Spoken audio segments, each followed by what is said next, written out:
அன்பார்ந்த தமிழ் உள்ளங்களே, உங்கள் அனைவருக்கும் என் வணக்கம். தொல்காப்பியத்தில் சொல்லதிகாரத்தில் இரண்டாவது இயலாகிய வேற்றுமை இயல் என்பது பற்றி நாம் பார்த்து கொண்டிருக்கின்றோம். இந்த இயலை குறித்து சென்ற வகுப்பில் சொன்ன செய்திகளில் 3 செய்திகளை நான் மீண்டும் நினைவூட்டுகின்ற வகையில் கூறுகின்றேன்.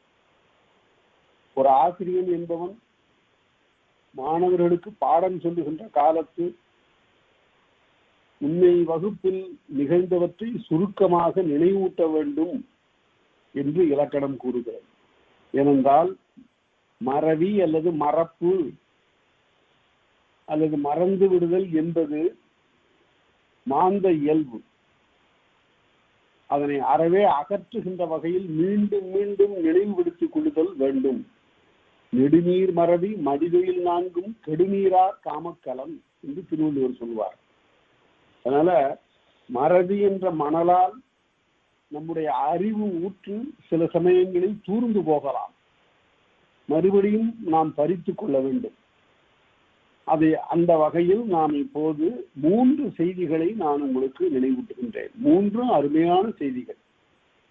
ஒன்று, பெயர் தான் வேற்றுமை ஏற்கும், வினை வேற்றுமை இயலாது. ஏற்காதுன்னு சொல்றதை விட இயலாதுன்னு சொல்லுவதுதான் சரியான இலக்கணம்.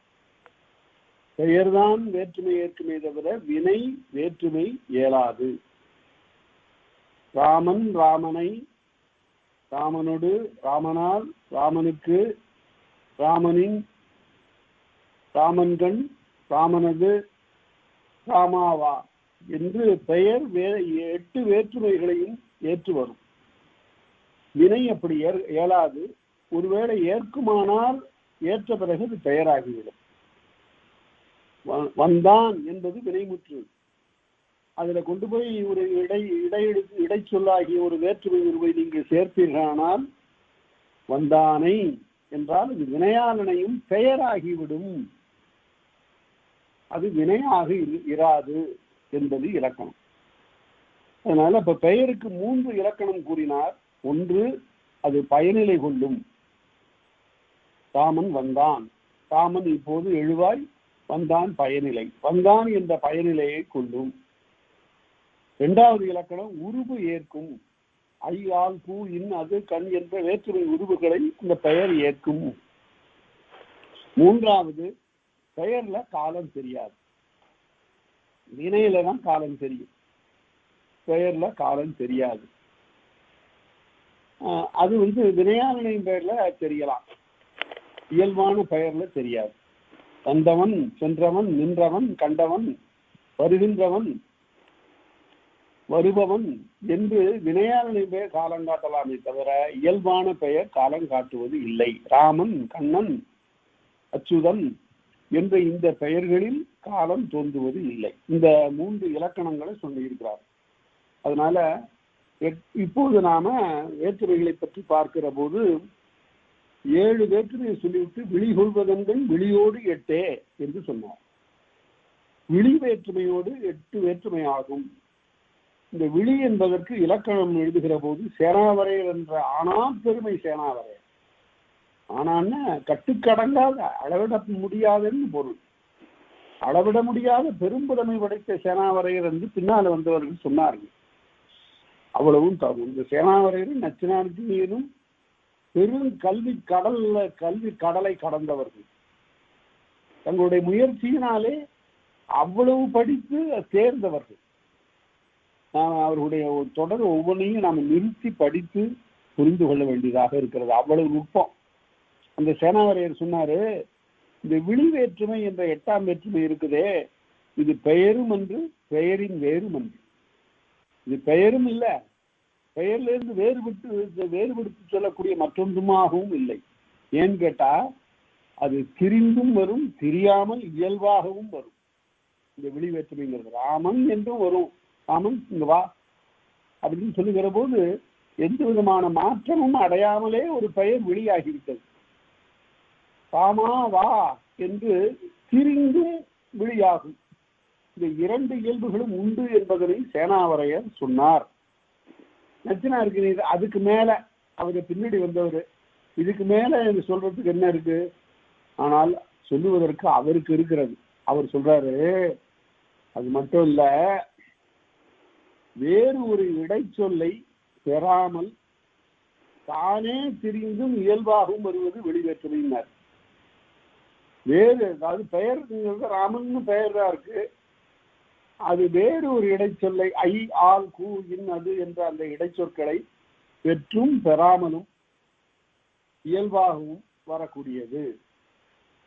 வேறொரு இடைச்சொல்லை பெறாமலும் வரக்கூடுவது இந்த வெளிவேற்றுமை என்று சொன்னார். அதனால இந்த செய்திகளை, அதாவது 3 செய்திகளை சொல்லியிருக்கிறேன். ஒன்று பெயருக்கு இலக்கணம் 3 என்பதை சொல்லியிருக்கிறேன். அதற்கு பிறகு வெளிவேற்றுமையை பற்றி சொல்லுகிற போது சேனாவரையருடைய கருத்தை சொல்லியிருக்கிறேன். அதற்கு மேலுமாக நச்சினார்க்கினியர் சொல்லியிருக்கக்கூடிய கருத்தையும் சொல்லியிருக்கிறேன். இந்த 3 செய்திகளை நினைவில் வைத்துக் கொள்ள வேண்டும். அடுத்தபடியாக இப்போது நாம் தொடர்ந்து பார்க்கிறோம். சென்ற வகுப்புல வேற்றுமை உருவுகளை பட்டியலை சொன்னாரு, அதை பார்த்தோம். அடுத்தது எழுவாய் வேற்றுமை என்பதனை பற்றி பார்த்தோம். முதல் வேற்றுமைக்கு இன்னொரு பெயர் எழுவாய் வேற்றுமை. அது இயல்பாக வெறும் பெயராக இருப்பதனை எழுவாயாக மாற்றுவதனால, வேறுபடுத்துவதனால எழுவாய் வேற்றுமை. வேற்றுமைன்னு அது வேறுபடுத்தணும். முதல்ல இப்ப ராமன் என்ற தனியாக இருக்கிற போது இருக்கிறது ராமன்கிறது ஒரு பெயர் சொல். ராமன் வந்தான் என்று சொல்லுகிற போது வெறும் பெயராக இருந்தது, இப்போது எழுவாயாக வேறுபடுத்தப்பட்டது, வேற்றுமை எய்தி இருக்கிறது. அதனால அது எழுவாய் வேற்றுமை என்று பார்த்தோம். அந்த எழுவாய் வேற்றுமைக்கு இருக்கக்கூடிய பொருள்களை பற்றி சொல்லுகிற போது பொருண்மை சூட்டல், வியங்குள வருதல், வினைநிலை உரைத்தல், வினாவிற்கு ஏற்றல், பண்புகொள வருதல், பெயர்கொள வருதல் என்று 6 பண்புகளை சொல்றார். இந்த 6 எழுவாய் வேற்றுமைக்கு உரிய பொருண்மைகள். இந்த 6 வருதான்னு பார்க்கணும். அந்த 6ல ஏதாவது ஒன்று வந்திருந்தாலும் அது எழுவாய் வேற்றுமை ஆகும். எப்படி? அதுக்கு எடுத்துக்காட்டெல்லாம் பார்த்தோம். ஆ உண்டு, ஆ செல்க, ஆ கிடந்தது, அது யாரது, ஆ கரிது, ஆ பல என்று இந்த மேலே இருக்கக்கூடிய 6 பண்புகள், பொருண்மை சுட்டல், வியங்குள வருதல், வினைநிலை உரைத்தல், வினாவிற்கு ஏற்றல், பண்புகுள வருதல், பெயர்கொள வருதல் என்று அன்று அனைத்தும் பெயர் பயனிலையே. இவையெல்லாம் பெயரை ஒரு பயனிலையோடு சேர்ந்து வரக்கூடிய நிலையில் இவ்வாறு வரும் என்று காட்டினார். அதனால அதை பார்த்தோம். இப்போது அடுத்தபடியாக நாம பார்க்க வேண்டியது சென்ற வகுப்பிலே பெயரினாகிய தொகையுமாறு உளவேன்னு பார்த்தோம். 2 பேர் சேர்ந்தும் வரும். மதிமுகம் உயர்த்தது, மதின்னு ஒரு பெயர், முகம்னு ஒரு பெயர். அது இந்த இடத்துல அது ஓம தொகையாக வந்தது. அதே போல வினையும் பெயரும் வினையுமா சேர்ந்து வரும். கொல் யானை என்பது, கொல் என்பது வினை, யானை என்பது பெயர் சொல் ஆகிய இந்த 2ம் சேர்ந்து வேற்றுமை கொள்ளும். கொல் யானை வந்தது அப்படின்னா எழுவாய் வேற்றுமை. கொல் யானை என்பது எழுவாய், வந்தது என்பது வினைமுற்று, இது எழுவாய் வேற்றுமை. எழுவாய் வேற்றுமையில 2 பெயர்கள் ஒன்றாக இணைந்து வரும் அல்லது பெயரும் வினையும் சேர்ந்து வரும் என்று பார்த்தோம். அடுத்தது நூற்பாக பார்ப்போம். எவ்வுயிர் பெயரும் வெளிப்பட தோன்றி அவ்வியல் நிலையில் செவ்விதென்ப. இது தோன்றா எழுவாய்னு பிற்காலத்துல சொன்னாங்க. வந்தான் அப்படின்னு சொன்னா அவன் என்பது இந்த மறைந்திருக்கிறது, அது தோன்றாமல் இருக்கிறது, அதுக்கு பேர் தோன்றா எழுவாய். அங்கு பேசினேன் அப்படின்னு சொன்னா யார் பேசினது? நான் பேசினேன். நான் என்பது மறைந்திருக்கிறது. 3 இடங்களும் இப்படி மறைந்திருக்கும். நான், நீ, அவன். அதே போல நாங்கள், நீங்கள், அவர்கள். தன்மை 3 இடப்பெயர் சொற்களும் இவ்வாறு தோன்றாமல் இருக்கக்கூடியதற்கு பெயர் தோன்றா எழுவாய். அவ்வாறு வரும். யான் சென்றேன், நீ வந்தாய், அவன் வருவான். அது தொல்காப்பியர் என்ன சொல்லுகிறாரு? எவ்வுயிர் பெயரும் வெளிப்பட தோன்றி அவ்வியல் நிலையில் செவ்விதென்ப. அதாவது வந்தேன், பேசினேன், போயிட்டேன். கேம், கான்கர்ட், went away அப்படின்னு சொல்றது மாதிரி இருக்கு. அப்படி சொல்லுவது செவ்வியல் நிலை இல்லை, அது சிறந்தது இல்லை.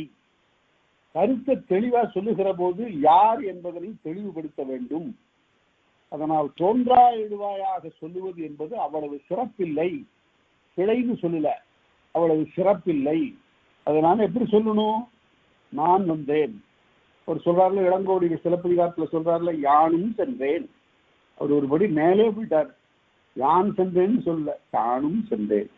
எனக்கு அந்த வரியை படிக்கும் போது அந்த மாமனிதன் இளங்கோவடிகளுடைய எளிமை, எவ்வளவு கற்ற ஒரு பெரும் மனிதன் பெரிய தியாகத்தை செய்துட்டு போய் குணவாயூர் கோட்டத்துல துறவியாக உட்கார்ந்து இருக்கிறாரு. அவர் எவ்வளவு பெரியவர். அவர் சொல்றாரு, கண்ணகி விழாவுக்கு எல்லாரும் போனாங்க, எல்லாரும் வந்தாங்க. யாரா வந்தாங்க? கடல் சூடு இலங்கை கயவாக வந்தார். அவரை பெருமைப்படுத்துறாரு பாருங்க. கடல் சூடு இலங்கை கயவாக, கடல் சூடுகின்ற அந்த நாட்டிற்கு தலைவனாகிய கயவாகு மன்னன் வந்தான். அப்புறம் யார் வந்தாங்க? மாளுவ வேந்தர் வந்தார்.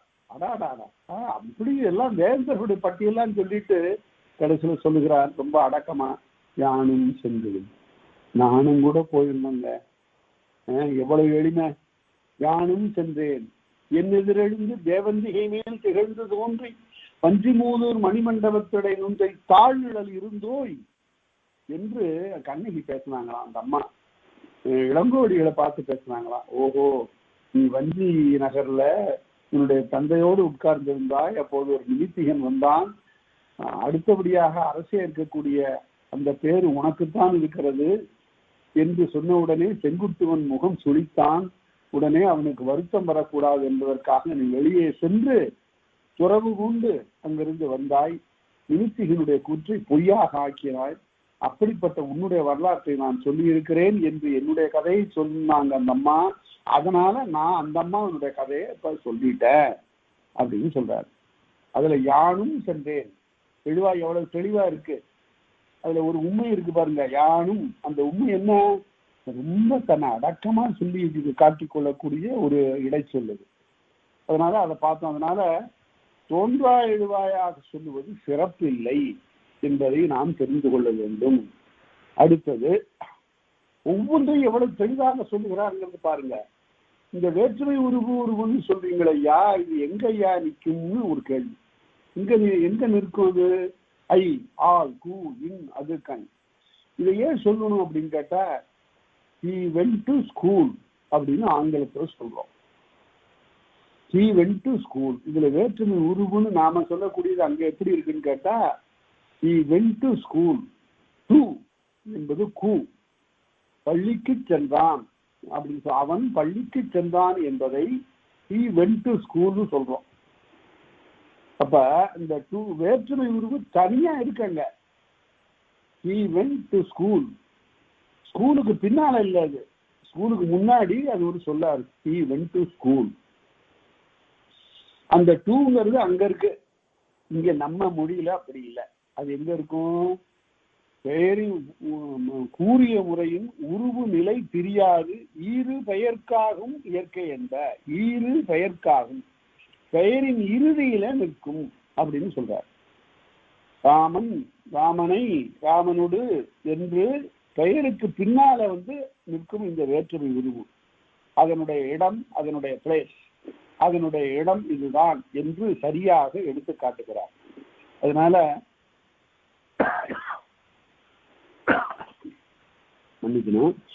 ஐ, ஒடு, கூ, இன், அது, கண் என்பவை தம்நிலை தெரியாமல் பெயர்க்கு ஈராகும். கூறிய முறையில் கொஞ்சம் கூட மாறுபடாமல் இருக்கும் என்று நாம் சொன்னோம் அல்லவா, அந்த முறையிலேயே இந்த உருவுகள் நிலை தெரியாது, கொஞ்சம் கூட மாறுதல் அடையாமல் பெயரின் இறுதியிலே நிற்கும் இயற்கையினை உடையது அப்படின்னு இந்த நூற்பால சொன்னார். சாத்தனை, சாத்தனோடு, சாத்தனால், சாத்தனுக்கு, சாத்தனின், சாத்தனது, சாத்தா வா என்று சொல்லுகின்ற இடத்துல பெயருக்கு இறுதியில இந்த உருவுகள் நிற்கும் என்று காட்டினார். அடுத்தபடி முன்பே சொன்ன செய்தியை தான் நம்ம திரும்ப சொல்றோம். பெயர் நிலை கிளவி காலம் தோன்றா. தொழில்நிலை ஒட்டும் ஒன்றலங்கடையே. பெயர் காலத்தை காட்டாது அப்படின்னு சொன்னாரு. அது நான் முன்னாலே விளக்கி சொல்லியிருக்கிறேன். பெயருக்கு இலக்கணம் சொல்லுகிற போது பெயர் காலங்காட்டாது, ஆனால் ஒரே ஒரு இடத்துல அது காலங்காட்டுமாறு வறுமையானால் அந்த இடத்துல அது வினையாளனையும் பெயராகிவிடும். வினைச்சொல் காலங்காட்டும். எப்படின்னா வினையாளனையும் பெயராக வருகிற போது மட்டும் ஒரு காலங்காட்டும், மற்றபடி பெயர் காலங்காட்டுவதில்லை. பெயர்நிலை கிளவி காலம் தோன்றா. தொழில்நிலை ஒட்டும் ஒன்று அலங்கடையே, ஒன்று அல்லாத இடத்து. வினையாளனையும் பெயராக, இந்த வினையாளனையும் பெயர்ங்கிறது நாம பின்னால கொடுத்த பெயர், அதையும் தொழிற்பெயர் என்று சொல்லுவதுதான் தொல்காப்பியர் வழக்கம். நன்றாக நினைவில் வைத்துக் கொள்ளுங்கள். வந்தவன், கேட்டவன், நின்றவன், பாடியவன், ஆடியவன், வருகின்றவன், செல்லுகின்றவன், வருபவன், போபவன், போகின்றவன் என்று வருவன எல்லாம் வினையாளனையும் பெயர். இவற்றுக்கு பிற்காலத்தில் கொடுத்த பெயர் வினையாளனையும் பெயர், உரையாசிரியர் கொடுத்த பெயர் வினையாளனையும் பெயர். தொல்காப்பியர் இவற்றையும் தொழிற்பெயர் என்று கூறுகின்றார். ஆகவே இவ்வாறு தொழிலோடு சேர்ந்து வருகின்ற இந்த பெயரில் மட்டும் காலம் தெரியும், மற்ற பெயர்களில் காலம் தெரியாது என்று சொன்னார். இப்ப காலம் தோன்றாமை பெயருக்கு இலக்கணம். ஒரே ஒரு இடத்துல விநாயகன் பெயர்ல மட்டும் காலம் தோன்றும் என்பதனை இந்த நூற்பாவது சொன்னாரு. அடுத்து இரண்டாகுவதே, இரண்டாம் வேற்றுமையை பற்றி பார்க்கிறோம். இந்த வேற்றுமைக்கு என்ன பெயர் என்றால் இரண்டாம் வேற்றுமைன்னு நாம வரிசையில் எண்ணி கொண்டு வருகிறோம். ஆனால் இந்த வேற்றுமைக்கு எல்லாம் தொல்லாசிரியர்கள், தொல்காப்பியருக்கு முன்னால் இருந்த ஆசிரியர்கள் கொடுத்த பெயர் என்னவென்றால் ஐ வேற்றுமை. அதற்கு பிறகு மூன்றாம் வேற்றுமை ஒடு வேற்றுமை, கூ வேற்றுமை என்று உருவுகளையே பெயராக்கி சொல்லக்கூடிய ஒரு மரபு தொல்காப்பியருக்கு முன்னாலே இருந்திருக்கிறார். இது தொல்லாசிரியர் குறிப்புன்னு எழுதுகிறார் சேனாவரையர். சேனாவரையர் எழுதுகிற ஆனா பெருமை சேனாவரையர் சொல்லுகிற போது ஏன் அவருக்கு ஆனா பெருமைன்னு என்ன, அவர் எவ்வளவு படிச்சிருக்கிறாரு? நாமெல்லாம் ஒரு கடல்ல ஒரு கையளவு கூட படிக்கல, அவர் படிச்சிருக்கிறாரு. வடநூர் கடலும் தென்னூர் கடலும் நிலை கண்டு உணர்ந்த சேனாவரையர். வடமொழியும் படிச்சிருக்கிறாரு, தமிழ் மொழியும் படிச்சிருக்கிறாரு. ரெண்டு கடலையும் நிலை கண்டு உணர்ந்தவர். அவர்களுக்கு தெரியாத செய்திகளே இல்லை, அவ்வளவு படித்திருக்கிறார். ஐயா உவே சாமிநாதையர் அவர்கள் எழுதுகிற போது எழுதுவார்கள், நான் ஒரு வேலையும் வீட்டுல செய்யறதில்லை, வீட்டுக்கு கொத்தமல்லி கூட வாங்கி கொடுக்கல அப்படின்னு வருத்தப்படுறாரு. அவங்க பின்ன என்னதான் செய்துட்டு இருந்தாரு? ஊர் ஊரா அலைந்து ஏடு தேடி கொண்டு வந்து அவற்றை நன்றாக ஆராய்ந்து கண்ணுல விளக்கெண்ணை ஊற்றி கொண்டு ஆராய்ந்து இரவு பகலா உட்கார்ந்து இந்த சங்க செய்யுட்கள் 2381 பாடல்களை கொண்டு அச்சுக்கு கொண்டு வந்து அவற்றை காட்டியிருக்கிறார். அவரும் சிவை தாமோதரம் பிள்ளையும் செய்த பணிகளெல்லாம் சொல்லி முடியக்கூடிய நாள்ல. சிவை தாமோதரம் பிள்ளையை பற்றி சொல்லுகிற போது பரிதிமாற்கரஞ்சர் சொல்லுகிறார், தாமோதரம், அவர் பேர் தாமோதரம், ஆனால் அவருடைய பெயரை சொல்வதற்கு எவர்தாமோ தரமுடையார்னார். எவர் தாமோதரமுடையார், எவர்தாமோ தரமுடையார், எவருக்கு அந்த தரம் இருக்கிறது? இந்த ரெண்டு பெருமக்களும் இன்னும் பலரும் இந்த ஏடுகளை எல்லாம் அழகாக பதிப்பித்து உரையெல்லாம் கொண்டு வந்து பதிப்பித்து கப்பலோட்டிய தமிழன் வ.உ.சி உட்பட பலரும் உழைத்ததனால்தான் இன்றைக்கு தொல்காப்பியத்தை வைத்துக் கொண்டு நாம் படிக்கிறோம், புரிந்து கொள்கிறோம், சங்க இலக்கியங்களை பார்க்கிறோம். அதனால தொல்லாசிரியர் குறிப்புன்னு சேனாவரையர் சொல்லுவதை நான் ரொம்ப மகிழ்ச்சியோடு பார்த்தேன். தொல்காப்பியர் முதல் இலக்கண ஆசிரியர் இந்த தமிழுக்கு, கிடைப்பவற்று முதல் நூல் தொல்காப்பியம், அவ்வளவுதான். எங்கேயும் எழுதினா தமிழுக்கு முதல் நூலாகிய தொல்காப்பியம்னு எழுதிடாதீங்க. கிடைக்கின்ற நூல்களில் முதல் நூல் தொல்காப்பியம். அதுக்கு முன்னால ஒரு பெரிய வெள்ளம் இருக்கு, இந்த வெள்ளத்துல நமக்கு ஒன்றும் கிடைக்கல. ஆனா தொல்காப்பியத்துல அங்கங்க சொல்லுகிற இடத்துல 145 இடங்கள்ல இவ்வாறு பண்டைய ஆசிரியர் சொல்லுவார்கள். யாப்பறிந்த புலவர்கள் இப்படி பேசுவார்கள், பொருளறிந்த புலவர்கள் இப்படி சொல்லுவார்கள் என்றெல்லாம் அவர் எடுத்து சொல்லுவதனால ஏராளமான ஆசிரியர்கள், இலக்கண ஆசிரியர்கள், இலக்கிய படைப்பாளர்கள் தொல்காப்பியருக்கு முன்னால இருந்தது நமக்கு தெரியும். அதனால பழைய தொல்லாசிரியர்கள் கொடுத்த பேர் ஐ வேற்றுமை, இரண்டாம் வேற்றுமைக்கு பேர் ஐ வேற்றுமை. ஐயன பெயரிய வேற்றுமை கிளவி, ஐ என்ற பெயரை உடைய இரண்டாம் வேற்றுமை. எவ்வழி வரினும் வினையே வினை குறிப்பு அவ்விரு முதலில் தோன்றும் அதுவே. அது என்ன செய்யும்? வினையே வினை குறிப்பு இரண்டு வகையில வரும். எப்படி வருவோம்னு கேட்டா, குடத்தை அப்படின்னு வருது, ஐ வேற்றுமை வந்துருச்சு. குடம் கூட்டல் ஐ, குடத்தை. குடத்தை வணைந்தான். வணைந்தான்னா அதை செய்தான். சக்கரத்துல வச்சு மண்ணை குழைத்து, குயவன் அவனுக்கு ஏன் பேருன்னா மண்ணை அப்படியே குழைக்கிறான், அதனால அவனுக்கு குயவன்னு பேரு. மண்ணை குழைத்து, அந்த குயவு என்றால் மென்மையை குறிப்பது. ரொம்ப பக்குவமா ஒரு சிறு கல் இருந்துட்டா கூட அந்த களம் வராது. அது அவ்வளவு அழகாக பிசைந்து ஒரு தயிரை போல அதை ஆக்கி, அதற்கு பிறகு பக்குவமாக நீரை மிக அளவாக ஊற்றி எடுத்து சக்கரத்தில் வைத்து செய்கிறார். அதுக்கு பேர் வணைதல். இந்த தொழிலுக்கு பேர் வணைதல். ரன்னகரம் போடணும், வணைதல் என்று சொல்லணும். சொல்லுகிற போது சரியாக வணைதல் சொல்லுவோம். அவன் அவ்வாறு குடத்தை வணைந்தான் அப்படின்னு சொல்லுகிற போது இது வினையால் வந்தது, வணைதலாகிய வினையை பெற்றது. அதனால ஐவேற்றுமை வருகிற போது ஒன்று இவ்வாறு வினை பெற்று வரும், குடத்தை வணைந்தான். இன்னொன்று குறிப்பு வினையாலும் வரும். இதுக்கு பேரு பெருநிலை வினை, காலம் தெரியக்கூடிய வினை இது. குடத்தை வணைந்தான், இறந்த காலம். இறந்த காலம் தெரிவது, எதிர்காலம் தெரிவது, நிகழ்காலம் தெரிவது என்று வினை வந்தால் அதற்கு பெயர் பெருநிலை வினை. பெருநிலை வினைமுற்று, பெருநிலை வினையச்சம் என்றெல்லாம் வரும். காலம் தெரிவதனால அதுக்கு பேர் பெருநிலை. சரி, காலம் தெரியாமல் வரும், அதுக்கு பேர் குறிப்பு வினை. வினை குறிப்புன்னு சொல்லுவார் தொல்காப்பியர். எப்படி? குடத்தை வளைந்தான் என்பது பெருநிலை வினைமுற்று. இந்த பெருநிலை வினைமுற்றுக்கும் இரண்டாம் வேற்றுமை உருவு வரும். அதே போல குடத்தை உடையன் என்று சொன்னால் அது காலம் தெரியல. உடையன்கிறதுல காலம் தெரியல, அது எல்லா காலத்துக்கும் பொதுவா இருக்கு. அது எப்படி வேணாலும் ஆக்கிக்கலாம். ஒரு சொல்ல முன்னால சேர்த்தீங்கன்னா, நேற்று குடத்தை உடையன், இன்று குடத்தை உடையன், நாளை குடத்தை உடையன் எல்லாம் சொல்லலாம். ஆனா இயல்பாக அந்த நேற்று இன்று சேர்க்கலன்னா காலம் தெரியல, அதனால அதுக்கு பேர் குறிப்பு வினைமுற்று என்று பெயர்.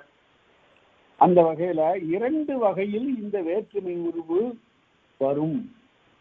ஒன்றிலே காலங்காட்டுகின்ற வினைமுற்றை பெறும், இன்னொன்று காலங்காட்டாக குறிப்பு வினைமுற்றை பெற்று வரும். அப்படிங்கிறது இந்த நூற்பால சொல்றாரு. எவ்வழி வரினும் எப்படி வந்தாலும் வினையே வினை குறிப்பு. வினைங்கிறது பெருநிலை வினை, வினை குறிப்புங்கிறது குறிப்பு வினை. வினையே வினை குறிப்பு அவ்விரு முதலில் தோன்றும் அதுவே. இந்த இரண்டு வகையான அடிப்படையில் இந்த ஐ வேற்றுமை தோன்றும் அப்படின்னு காட்டினார். சரி, இந்த வினைமுற்றினுடைய உண்மையான பண்பு என்னவென்றால், இது செயற்படுபொரு வேற்றுமை என்று பின்னால வந்தவர்களால் சொல்லப்படும். இது செயற்படு பொருளை சொல்லுவது, ஒருவன் செய்கின்ற பொருளை உணர்த்துவது. குடத்தை வணைந்தான், குடத்தை உடையன். எதனை வணைந்தான்? குடத்தை வணைந்தான். செயற்படு பொருள், செயற்படு பொருளை சொல்லுவதற்காக வந்த வேற்றுமை. அவ்வேட்டைக்காரன் புலியை கொன்றான், அது செயற்படு பொருள் வேற்றுமை. அவன் பொருளை உடையன், அது செயற்படு பொருள் வேற்றுமை. இவ்வாறு வேற்றுமை வருவது செயற்படு பொருளால் அமையும். இதுக்கு பொருண்மை செயற்படு பொருள். இந்த செயற்படு பொருள் மூன்று வகைப்படும் என்பதை நாம கொஞ்சம் நினைவில் வைத்துக் கொள்ள வேண்டும். எப்படி என்றால், இயற்றப்படுதல், வேறுபடுத்தப்படுதல், எய்தப்படுதல். இது உரையாசிரியர்கள் சொல்லக்கூடிய விளக்கம். இதை நம்ம சுருக்கமா பார்க்கலாம். ஆக்கல், அழித்தல், அடைதல். ஆக்கல், அழித்தல், அடைதல் செயற்படு பொருள் இந்த மூன்றால வரும். எப்படி? கோயிலை கட்டினான், ஆக்கல் செயற்படு பொருள் தான், ஆக்கற் பொருளில் வந்தது. கரியை ஆக்கினான், நான் முன்பே சொல்லியிருக்கிறேன். நான் இந்த எடுத்துக்காட்டுகள் காட்டும் போது மட்டும் என்ன செய்யணும், அமங்கலமான எடுத்துக்காட்டுகள் எல்லாம் காட்ட வேண்டியதில்லை. நல்ல மங்களமா சொல்லலாம், உயர்ந்த குறிக்கோளுடைய எடுத்துக்காட்டுகளை சொல்லலாம். அவர் இளம்பூர்ணர் காட்டினார், நம் நாடு யாது என்றாருக்கு தமிழ்நாடு எனன்னாரு. வேற ஏதாவது சொல்லியிருக்கலாம். அவரு உங்க பேர் என்னன்னு கேட்டா என் பேர் கண்ணன் என்று சொல்லுவது வினா விடைக்கு எடுத்துக்காட்டுன்னு அவர் சொல்லியிருக்கலாம். ஆனா அவருடைய தமிழ் உள்ளம் இந்த தமிழ்நாடு என்று அதனை சொல்ல வேண்டும் என்ற ஆர்வம் அப்படி சொன்னதல்லவா. அதுபோல நாமும் எழுதுகிற போது எடுத்துக்காட்டெல்லாம் காட்டுகிற போது மிக உயர்ந்த குறிக்கோள்களை உடைய எடுத்துக்காட்டுகளை காட்டணும். நம்ம உரையாசிரியர் கூட அப்படி எல்லா இடத்துலையும் காட்டியிருக்கிறாங்கன்னு சொல்ல முடியல. நாம காட்டணும். நம்முடைய காலம் கண்டிப்பாக இவற்றின் மீது நாம் பற்று வைத்து இவற்றை பிறருக்கு அந்த பற்றை கொண்டு போய் சேர்க்க வேண்டும் என்பதனால் நாம் மிக உயர்ந்த குறிக்கோள்களை உடைய எடுத்துக்காட்டுகளை காட்டணும். அதுக்கு நான் எடுத்துக்காட்டு நான் உங்களுக்கு சொல்றேன். கோயிலை கட்டினான், நூலை இயற்றினான், அதுவும் செயற்படுவது ஏற்கனவே. இதெல்லாம் ஆக்கப்பொருள்ல வந்தது. அடித்தல் பொருள்ல வருவதற்கு என்ன சொல்லுவது? தீயை அணைத்தான், இது நல்ல பொருள்ல வரக்கூடிய சொல்லு. அடித்தற் பொருள் அழிவு என்றாலும் கூட அது நல்ல பொருளை சொல்லும். ஞானசம்பந்தர் பாடுகிற போது சொல்லுகிறார், வாழ்க அந்தனர் வானவர் ஆணினம் வாழ்க அப்படின்னு சொன்னார். வாழ்க அந்தனர், வேதம் ஓதுகின்ற அந்தனர் வாழ்க, அப்புறம் வானவர் வாழ்க, தேவர்கள் எல்லாம் வாழ்க, ஆணினம் வாழ்க, ஆணிரைகள் வாழ்க. அடுத்தது வாழ்கன்னு முதல் அடியில போட்டுட்டார், அடுத்த அடியில வீழ்கன்னார். இன்னும் ஞானசம்பந்தரே வீழ்கன்னு சொல்லலாங்களா ஒரு கேள்வி நமக்கு. வீழ்க அப்படின்னா இப்ப இந்த காலத்துல அதிகமா அந்த சொல்லுதானே சொல்றாங்க. எந்த அரசியல் கூட்டத்துக்கு போனாலும் அவங்க தலைவரை வாழ்கன்னு சொல்லிட்டு அடுத்தபடி எதிர்கட்சிக்காரர்களை தலைவரை பேரை சொல்லி வீழ்க அப்படின்னு சொல்லுவதுதானே வழக்கமா இருக்கு. ஒழிக, ஒழிகங்கிற சொல்லு இருக்கு. ஒழிதல்ங்கிறதுக்கு பொருள் என்னன்னா நீங்குதல்னு பொருள். ஒரு இடத்துல இருந்து இன்னொரு இடத்துக்கு போனா அவன் ஒழிந்தான்னு சொல்றான். இப்ப அதுக்கு பொருள் வேற, ரொம்ப தாழ்ந்த பொருளை குறிப்பதாக போய்விட்டது. ஞானசம்பந்தர் பாடினார், வாழ்க அந்தனர் வானவர் ஆணினம் வீழ்க தன் புனல்னார். எது விழ வேண்டும்? வானத்திலிருந்து மழை துளி விழ வேண்டும். அது விழவில்லை என்றால் வாழ்வு ஏது? அதனால பெரியோர்களுடைய வாக்குல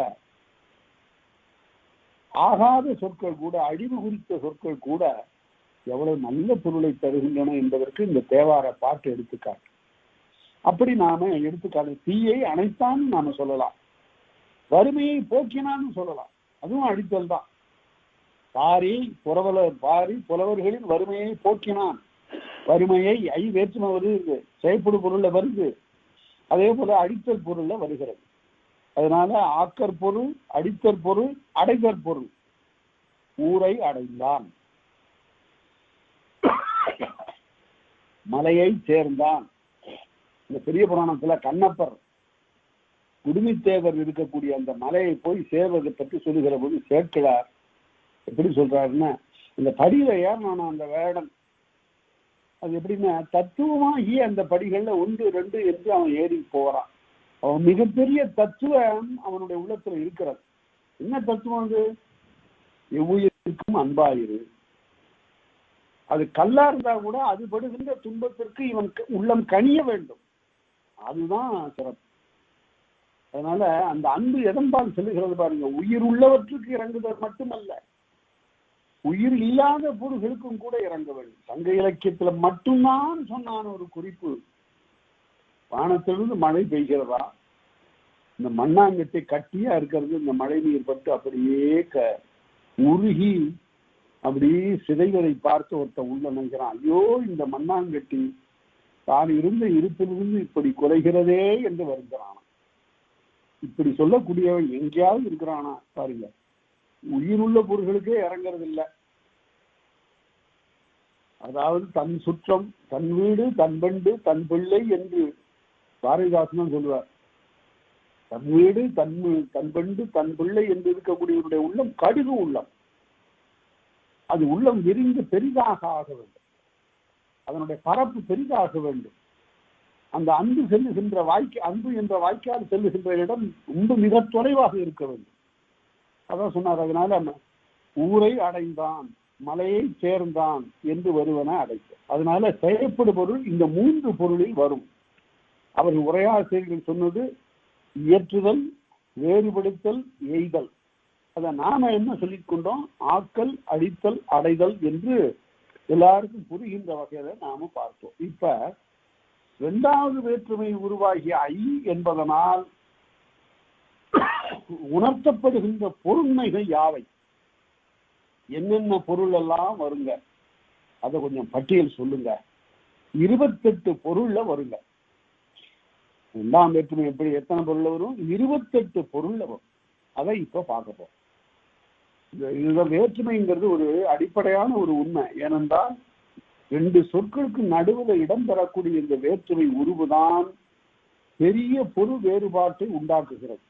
அதனால அதை இங்க தெளிவாக நாம படிக்கணும். ஒரு இது என்ன வேற்றுமை தொகைன்னு அந்த உருவு மறைஞ்சிருக்கும் போது கேட்டா இந்த பொருள்ல எது வருதுன்னு பார்க்கணும். இந்த 28ல எது வந்தாலும் அது 2ஆம் வேற்றுமை. இப்ப பார்ப்போம். காப்பின், காப்பின்னா காத்தல், காவல் செய்தல். கோட்டையை காத்தான் என்று வந்தால் கோட்டையை, ஐ வேற்றுமை. ஐ வேற்றுமை என்ன பொருள் இங்க வந்தது? காத்தற் பொருளில் வந்தது. உண்மையிலே காத்தற் பொருள்ங்கிறது எங்க இருக்கு? வேற்றுமை உருவுல இல்ல, இணைமுற்றுல இருக்கு. கோட்டையை காத்தான். ஆனால் அந்த காத்தலாகிய பொருளை உடைய வினைமுற்றை போய் இந்த வேற்றுமை உருவு தொடுகிறது, சேர்கிறது. அதனால 2ஆம் வேற்றுமை பொருள்களில் இது ஒன்று. கோட்டையை காத்தான்.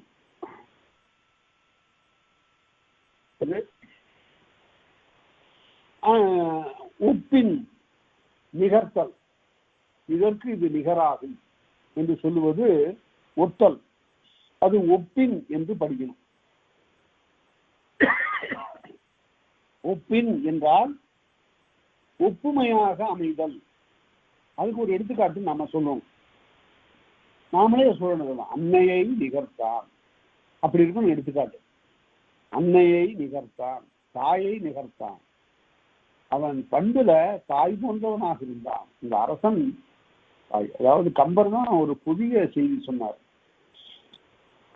இந்த தசரதன் ஒரு வேந்தனாக இருந்தான். எப்படி இருந்தான்னா, உலக மக்களுடைய உயிர்களெல்லாம் உறைவதோர் உடம்பும் ஆயினான்.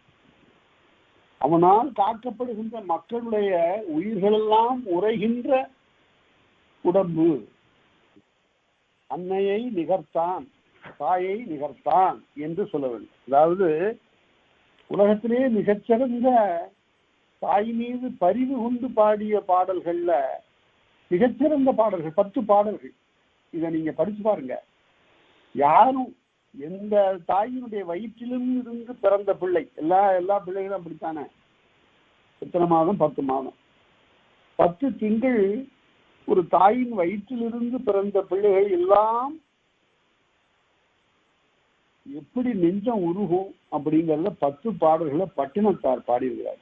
இந்த பட்டினத்தார்னு பேர்ல இருக்கிறவங்க 3 பேர். ஒருத்தர் நூல்களை எல்லாம் பாடிய பட்டினத்தார், இன்னொருவர் பின்னால தனிப்பாடல்களை பாடிய பட்டினத்தார், பின்னால அதற்கும் பிறகு பின்னால வந்த பட்டினத்தார்.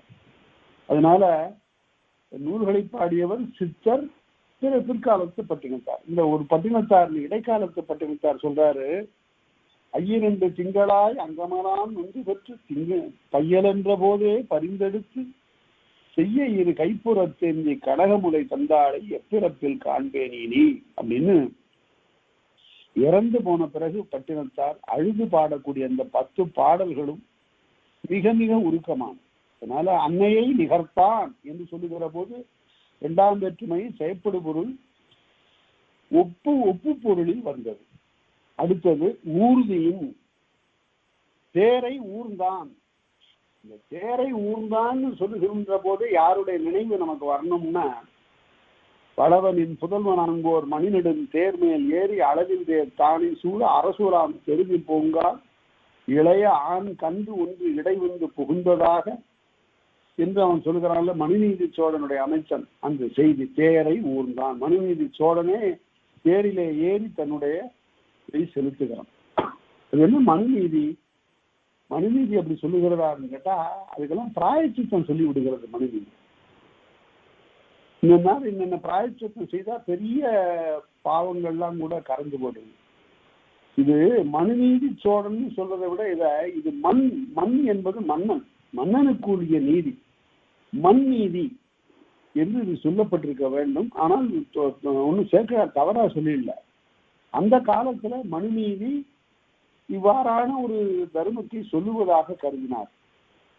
யாரா இருந்தாலும் சரி, நீதியின் முன்னால் எல்லாரும் சமம், அது எந்த விதமான வருண பேதமும் இல்லை என்று மனு சொன்னதாக அவர் கருதிய சேர்க்கிறார், அதனை செய்திருக்கிறார். அதனால அது வேற, அதை பிறகு பார்த்தோம். தேரை ஊர்ந்தான். அடுத்தது இழைத்தல். பொன்னை இழைத்தான் சொல்லணும். பொன்னை இழைத்தான்னு நன்றா புரியும். நகை செய்யக்கூடியவர்கள், அணிகலன்கள் செய்யக்கூடியவர்கள் எடைச்சு செய்வான். அப்படி எடைச்சு செய்யும் போது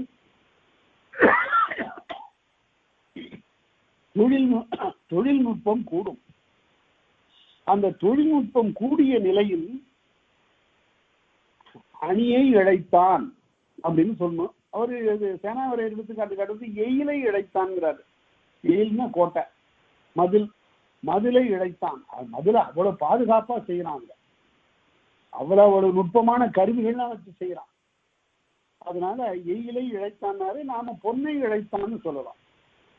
பொன்னை இழைத்தான், அதாவது இழைச்சு செய்து இப்ப எதுக்கு நகையை செய்து நகையை வாங்குகிறவர்களா என்ன செய்கிறார்கள் என்றால், கொண்டு வந்து வீட்டில் இருக்கிற மகளிருக்கு கொடுக்கிறார்கள், அல்லது அவங்களே கையில ஆடவர்களே கூட நிறைய அணிகலன்கள்லாம் போட்டுக்கிறவங்களா இருக்கிறாங்க. கழுத்துல சங்கிலி, கையில மோதிரங்கள், இன்னும் ரொம்ப வசதியா இருந்த பல்லு கூட தங்கத்துல வைத்துக் கொள்கிறார்கள். அதெல்லாம் சரி. ஆனால் கிபி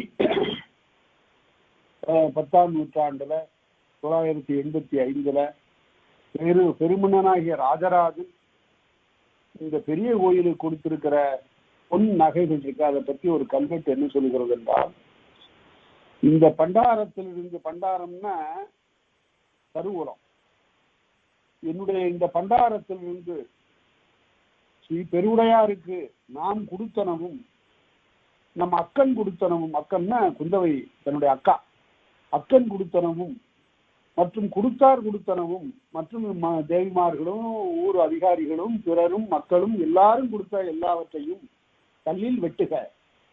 இந்த கோயில்ல கல்லில வெட்டி வைத்தான், எல்லாத்தையும் வெட்டி வச்சுட்டான். அவன் வெட்டி வச்சது என்ன ஆச்சு? இப்ப பார்த்து வருத்தப்படுறாப்புல இருக்கு. அவன் என்ன செய்திருக்கிறான்? பல 1000 கோடிக்கணக்கான ரூபாய் மதிப்புடைய தங்கத்தை பெருவுடையாருக்கு பலவேறு அணிகலன்களாக கொடுத்திருக்கிறான். மொத்த அணிகலன்களில் 138 வகையான அணிகலன்கள் சொல்லப்படுது. அவ்வளவு கொட்டி பெருவுடையாருக்கு அவ்வளவு அணிகலன்களை செய்து கொடுத்திருக்கிறான். அவ்வளவு அணிகலன்கள், அதுல இவ்வளவு கழஞ்சு, இவ்வளவு எடை, இவ்வளவு குன்றிமணி அளவு எல்லாவற்றையும் விடாம கல்லுல வெட்டி வச்சிருக்கான். கோயில் சுவர்ல இருக்கு, வடபுற சுவர்ல, மேற்புற சுவர்ல, தென்புற சுவர்ல, 3 சுவர்களிலும் தான் கொடுத்தது, தன்னுடைய அக்கா கொடுத்தது மற்றும் கொடுத்தது எல்லாவற்றையும் வெட்டி வச்சுட்டான். என்னாச்சு? இப்ப அவ்வளவும் காணும். இப்ப வருத்தமா இருக்கு நமக்கு. அவன் வெட்டி வச்சதை பார்க்கும்போது இவ்வளவு நகைகளை கொடுத்திருக்கான, பெருவுடையார் அணிந்து கொள்ளுகை என்று ஸ்ரீபாத புஷ்பமாக அட்டி கொடுத்தனன்னு எழுதுறான். அவருடைய திருப்பாதங்களிலே வணங்கி நான் கொடுத்த இந்த கொடைகள் என்று சொல்லுகிறான். எங்க இருந்து கொடுத்தான்? தன்னுடைய பண்டாரத்திலிருந்தும் தன்னுடைய கருவூலத்திலிருந்தும். அது மட்டுமல்ல, பாண்டியன் சேரன் ஆகியவர்களெல்லாம் வென்று அவர்களுடைய பண்டாரத்திலிருந்தும் கொண்டு வந்த அந்த அணிகலன்களை எல்லாம் கொடுத்திருக்கிறான். எல்லாம் பொன்னால ஆனவை. பொன் தட்டு, அதாவது பிரசாதத்தை திருவமுதை வைப்பதற்குள்ள பெரிய தட்டு பொன்னால் ஆனது. இப்படி ஏராளமான பரிகலன்கள், ஏராளமான அணிகள், இவற்றையெல்லாம் கொடுக்குறோம். அதனால அவையெல்லாம் காணாமச்சு. சரி, இப்ப இந்த கல்வெட்டுகள் மிச்சம். அந்த கல்வெட்டை செலுத்தில் இருக்கிற கல்வெட்டை முதல்ல படியெடுத்த பெருமை யாரை சேரும் என்றால், ஹுல்ஷ் என்ற ஜெர்மனிக்காரன சார். அவன் இங்கே இப்படி ஒரு கல்வெட்டு இருப்பதாக கேள்விப்பட்டு கப்பல்ல உட்கார்ந்து கொண்டு தன்னுடைய ஆட்கள் எல்லாம் அனுப்பி எல்லா கல்வெட்டையும் தாழ்ல படி எடுக்க சொல்லி எல்லாத்தையும் கரியால பூசி தட்டி எடுத்து படி எடுத்து கொண்டு போய் சவுத் இந்தியன் இன்ஸ்கிரிப்ஷன்ஸ் மிகப்பெரிய தொகுப்பு நூலாக அவன் ஆங்கிலத்துல அச்சிட்டு வெளியிட்டான். அவன் மட்டும் அதை அச்சிட்டு போடலன்னா இப்ப போய் நம்ம செவுத்து தான் தடவிட்டு இருக்கணும், ஏதாவது கல்வெட்டு இருக்காங்க. அவ்வளவு கல்வெட்டுகளையும் அவன் பதிவு செய்திருக்கிறான், அந்த ஹுல்ஸ் என்ற அந்த ஜெர்மனிக்காரன். அதனால எயிலை இழைத்தான் என்றா அந்த கோட்டை செவுரை கட்டுறதுல இவ்வளவு நுட்பம் எல்லாம் இருக்கு, அதுல வெட்ட வேண்டிய செய்திகள்லாம் இருக்கின்றன என்றெல்லாம் தெரிகிறது.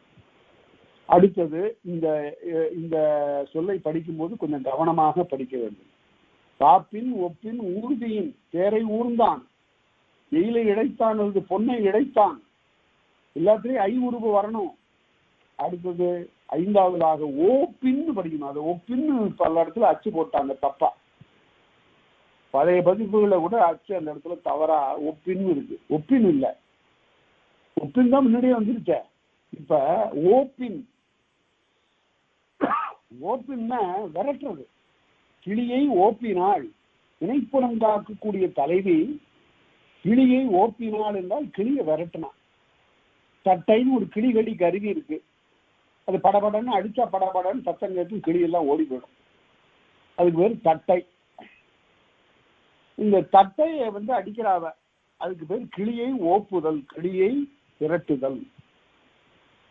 அந்த ஸ்ரீவள்ளி நாடகத்துல அந்த காலத்துல பழைய காலத்துல தெருக்கூத்தா நடிக்கும் போது ஒரு பாட்டு, அருமையான ஒரு பாட்டு, ஆயலோட்டும் பெண்ணே. அதாவது திரைப்படத்துல இருக்கக்கூடிய வள்ளி கிளிகளை ஓட்டுறாளாம், அது சொல்லுகிற போது அயலோட்டும் பெண்ணேன்னு வெடித்து பாடுவான். கிளியை ஓப்பினாள்,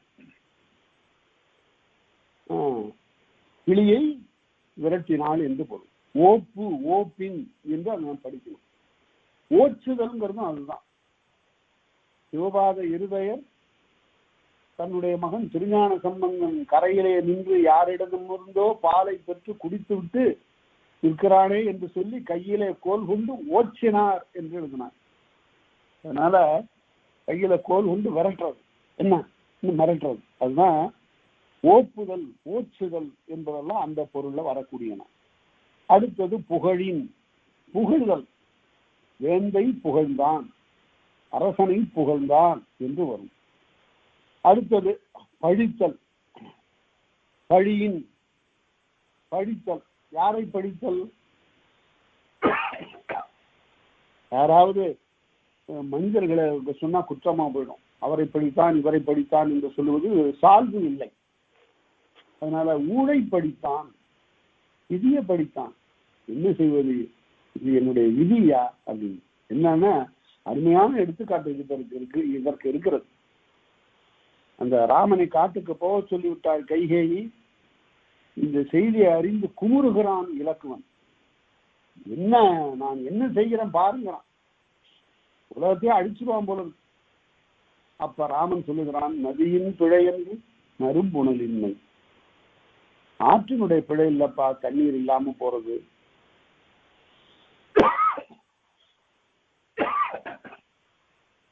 பதியின் பிழை என்று,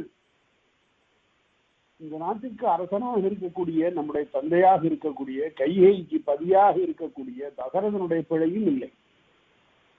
பயந்து நம்மை புறந்தால் நம்மை எல்லாம் பாதுகாத்த கைகேயினுடைய பிழை என்று, விதியின் பிழை இது, இதை என்னை நீ வெகுண்டது என்றான். அதனால வரக்கூடிய எந்த முடிவையும் அவர் செய்தார் இவர் செய்தார் என்று கருதாமல், சரி இது என்னுடைய வினை, இந்த பயனை நான் தீர்த்தாக வேண்டும் என்று விதியினுடைய முடிவாக ஏற்றுக்கொள்ளுதல் என்பது சான்றோருடைய இயல்பு. அவன் ஊழை படித்தான் காட்டினார் சேனாவரையர், ஊழை படித்தான். அடுத்தது ஓப்பின் புகழின் பழியின் என்றார், பெறலின் அன்பை பெற்றான், அன்பை பெற்றான், அகவை பெற்றாள் என்று சொல்லலாம். அடுத்தது இழவின், இழவு என்பது இழப்பு என்பது, தாயை இழந்தான் என்று வரும். அடுத்தது காதலின், அதுக்கு என்ன எடுத்துக்காட்டு காட்டலாம்? நாம ஒரு எடுத்துக்காட்டு காட்டுவோமே. இளம்பூரணரை படிச்சிருக்கோம்ல, இளம்பூரணர் மாதிரி ஒரு உள்ளத்தை நாமும் பெறுவோமே. காதலித்தான் உடனே ஏதாவது ஒரு பெண்ணினுடைய பெயரை சொல்லி காதலித்தான் சொன்னாலும் வேற்றுமை தான், ஆகும் வேற்றுமை பொருள. அதை விட நல்லதா காட்டுவோமே எடுத்துக்காட்டு. எப்படி காட்டுறது? தமிழை காதலித்தான். இது இளம்பூரணர் காட்டுற வழி. தமிழை காதலித்தான் என்று சொல்லலாம். அடுத்தது, வெகுளியின் பகையை வெகுண்டான், தீமையை வெகுண்டான். அப்புறம் செரல், செரலின் இழவின் காதலின் வெகுளியின் செரலின். செறுதல் என்றால் வருத்துதல். படையை செற்றான், தன் மீது. இந்த சொல்ல ரொம்ப அருமையாக ஆண்டாளம்மையார் காட்டுவாங்க. செற்றாரை செருத்த என்றால் பகைவர்களை வருத்திய, பகையை செற்றான். அடுத்தது உவப்பின், உவத்தல் என்றால் மகிழ்ச்சி என்று பொருள். இங்கு ஒரு அருமையான ஒரு குறிப்பை உங்களுக்கு சொல்ற.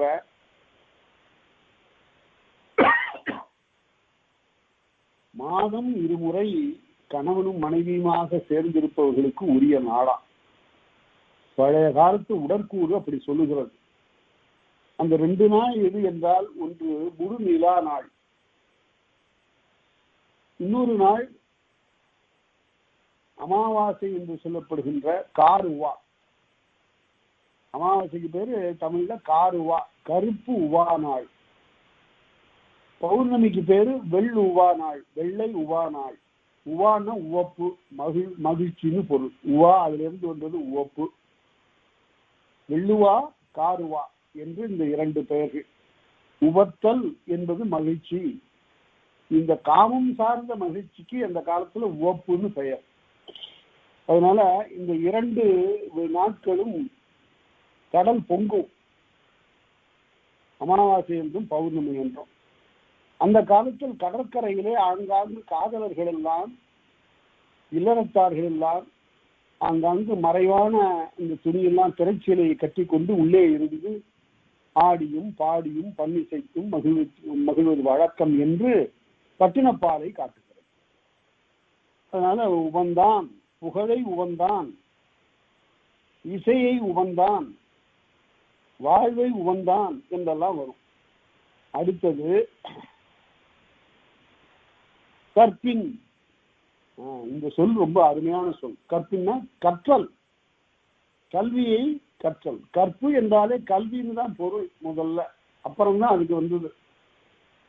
அது குடும்ப கல்வியை கற்றவளாதலால் அவள் கற்புடையவள் என்று சொல்லப்பட்டார். குடும்ப கல்வியில எல்லாமே அடங்கும். மானம், குலம், கல்வி எல்லாம் அடங்கும் அதுல. அதனால கற்பின் என்றால் கற்றாள். எதை கற்றாள்? நாம சொல்லுகிற போது திருக்குறளை கற்றாள் அப்படின்னு சொல்லுகிறது 2ஆம் இடத்துல வந்துருச்சு. அதனால குறளை கற்றாள்.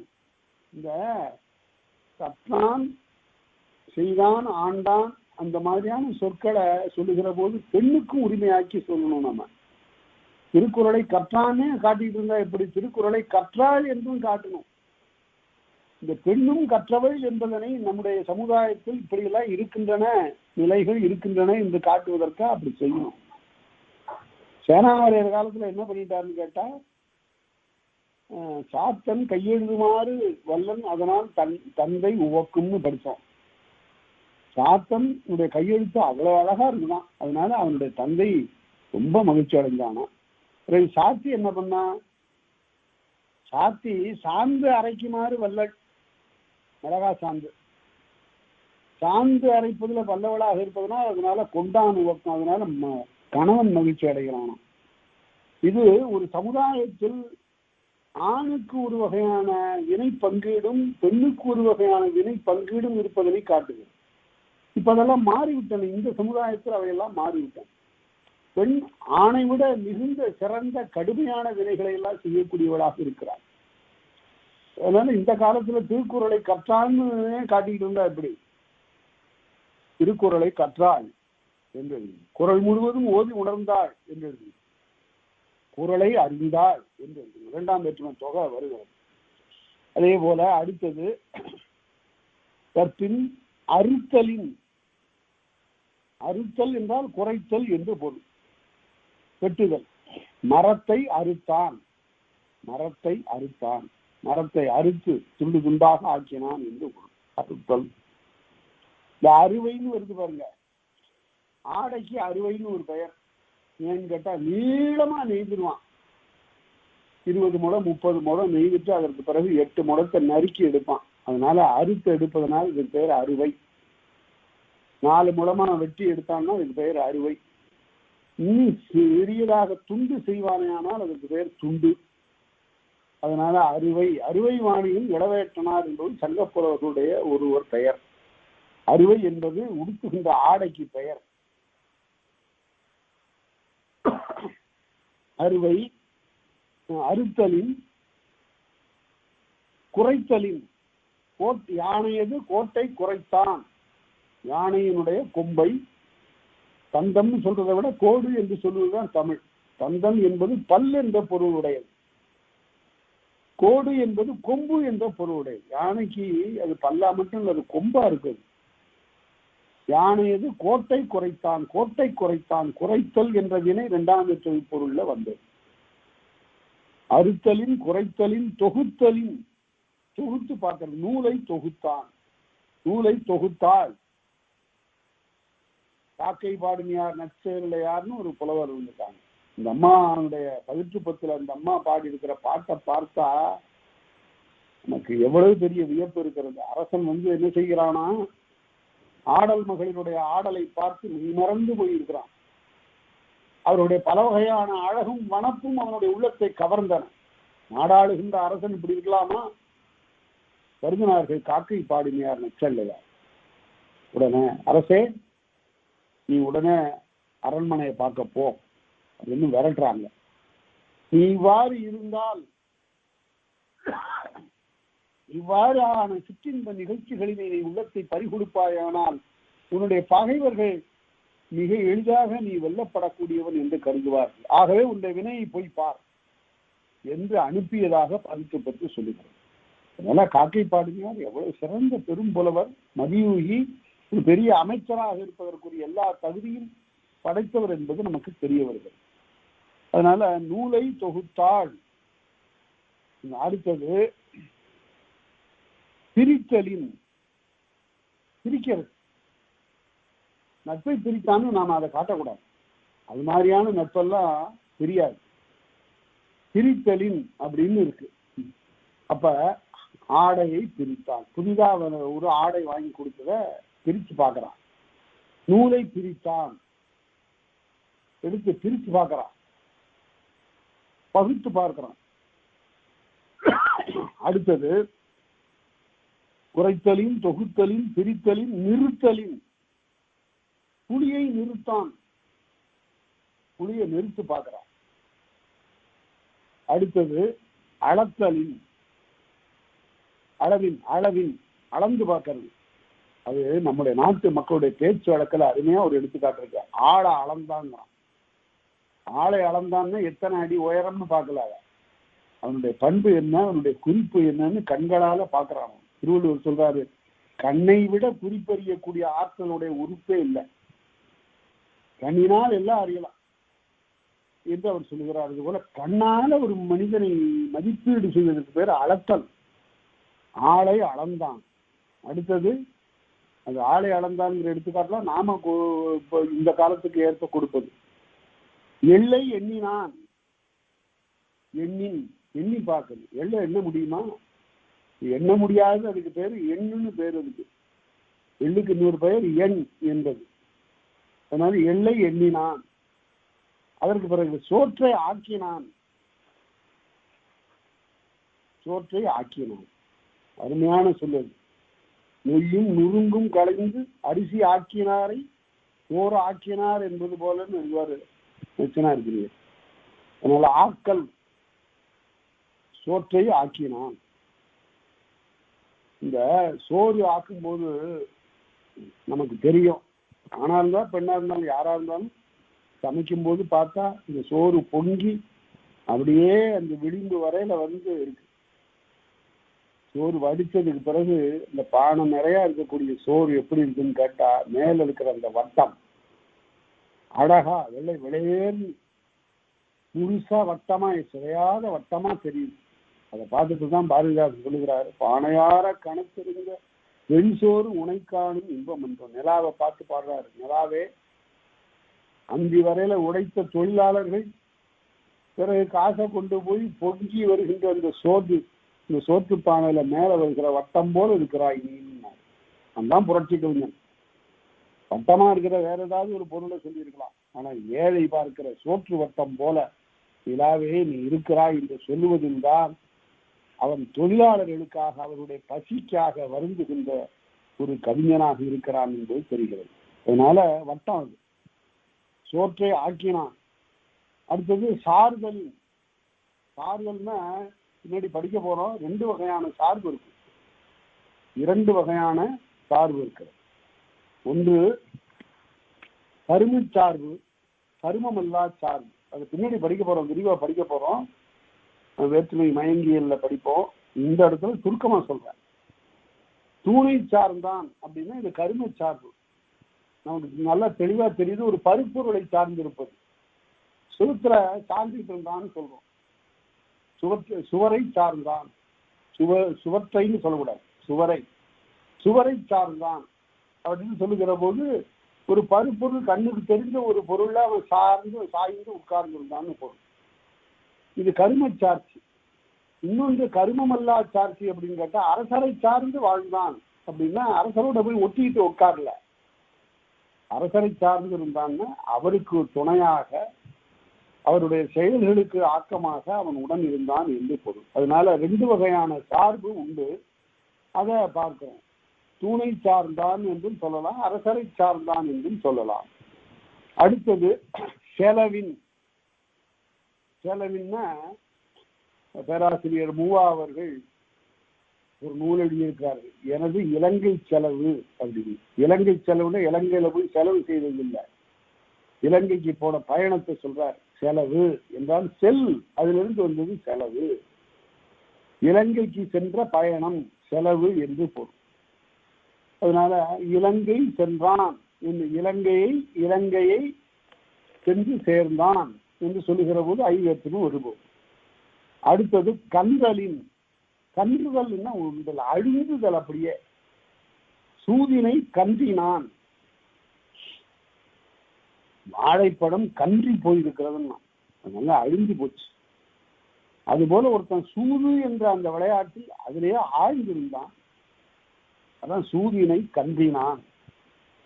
அடுத்தது அது கூட ஆக்கமான வேறு எடுத்துக்காட்டு சொல்லலாம்.